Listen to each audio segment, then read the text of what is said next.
Olá, queridos alunos. Aqui é o professor Henrique e vamos mais uma aula de física agora, a aula do segundo ano, sobre termologia.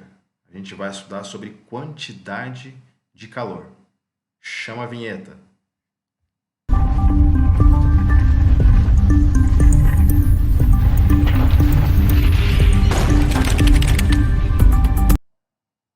O tema da videoaula de hoje é quantidade de calor. Tema do segundo ano, primeiro bimestre.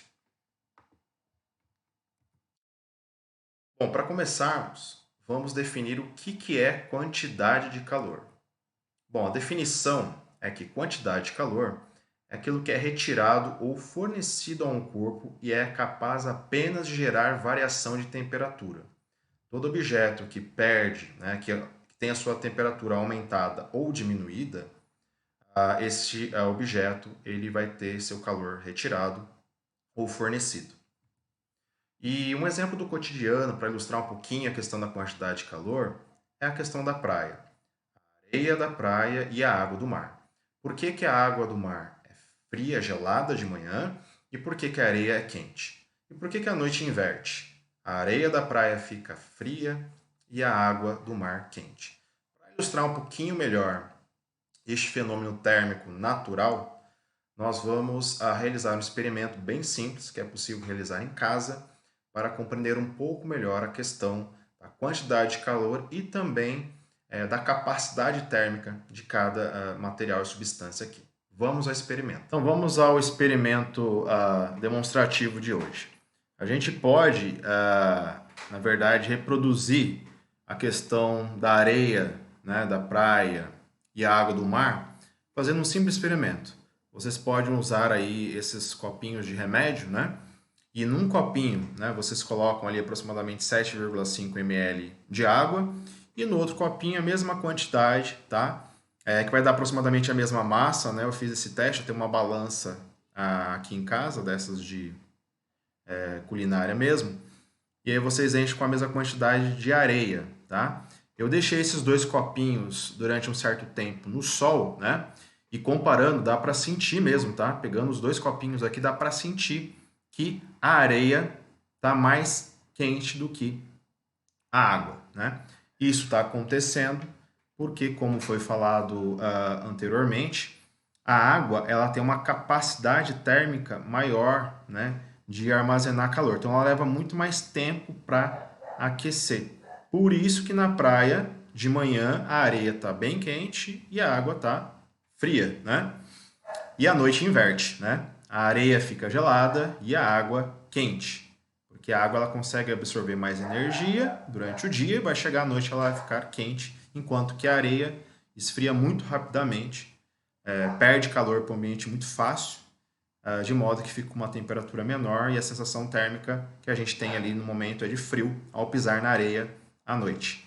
Então, espero que vocês tenham compreendido aí com este simples experimento que vocês podem fazer em casa, para poder compreender essa questão da capacidade térmica, comparando a água com a areia, solta a vinheta aí para a gente voltar para os nossos slides.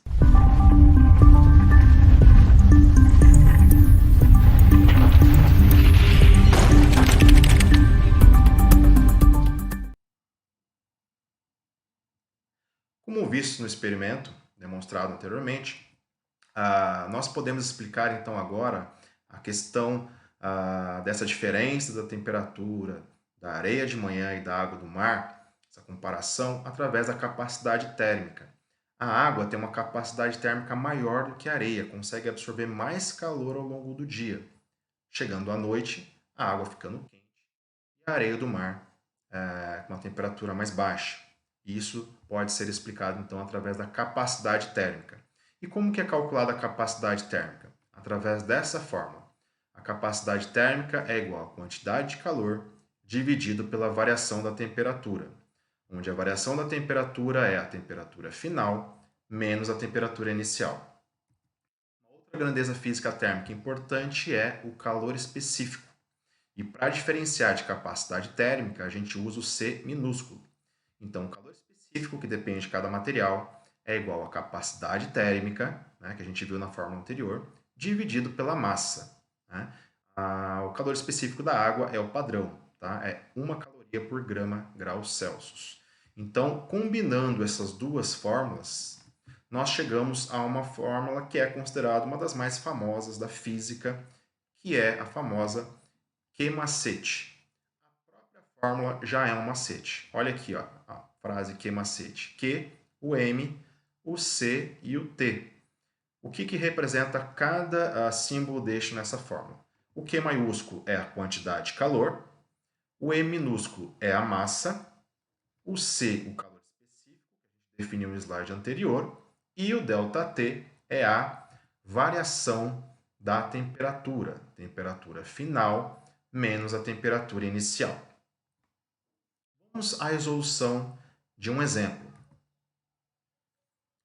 Qual será a quantidade de calor necessária para aquecer 100 gramas de água que encontra-se a 10 graus Celsius até 100 graus Celsius? Use o calor específico da água igual a 1 caloria por grama graus Celsius. Quais são os dados desse exercício?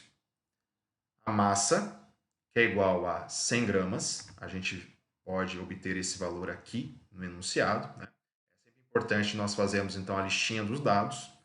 Uma outra informação que aparece no texto é a temperatura inicial, 10 graus Celsius, a temperatura final, que está aqui, 100 graus Celsius. É importante a gente ressaltar aqui que a temperatura de 100 graus Celsius é uma temperatura, é um ponto crítico da água, é o ponto de ebulição, a temperatura a partir da qual a água começa a evaporar. E, por último, o calor específico da água, como falado anteriormente, é padrão, vale 1 caloria por grama graus Celsius. Nós temos todos os dados necessários para calcular a quantidade de calor. Qual será a quantidade de calor necessária para aquecer essa água até a temperatura final? Bom, a nossa fórmula é Q-macete. Quantidade de calor é igual a massa vezes o calor específico vezes a variação da temperatura. O calor específico, né, a quantidade de calor, então, ela pode ser reescrita dessa maneira. Massa vezes o calor específico. No lugar do ΔT, a gente coloca TF menos TI. Temperatura final menos temperatura inicial, que é a variação da temperatura.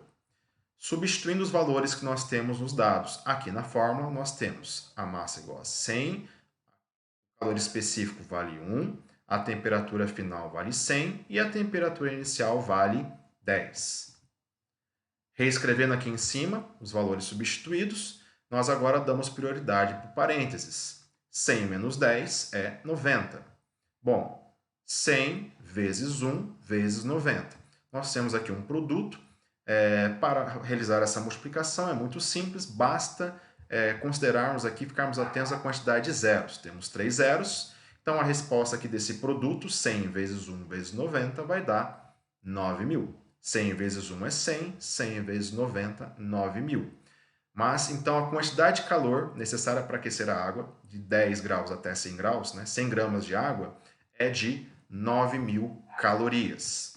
Se nós dividirmos por 1.000, nós podemos transformar para quilocalorias, que é uma unidade muito usada nos livros, também em várias situações do dia a dia. 9.000 dividido por 1.000 é 9, ou seja, a quantidade de calor, nesse caso, é 9 quilocalorias. O que significa na prática, então, essas 9.000 calorias? 9.000 calorias é a quantidade de calor necessária para aumentar a temperatura de 100 gramas de água de 10 graus Celsius para 100 graus Celsius. Espero que vocês tenham gostado dessa videoaula. Peço novamente que vocês se inscrevam no meu canal e curtam essa videoaula, deem aquele famoso like e até a próxima, pessoal!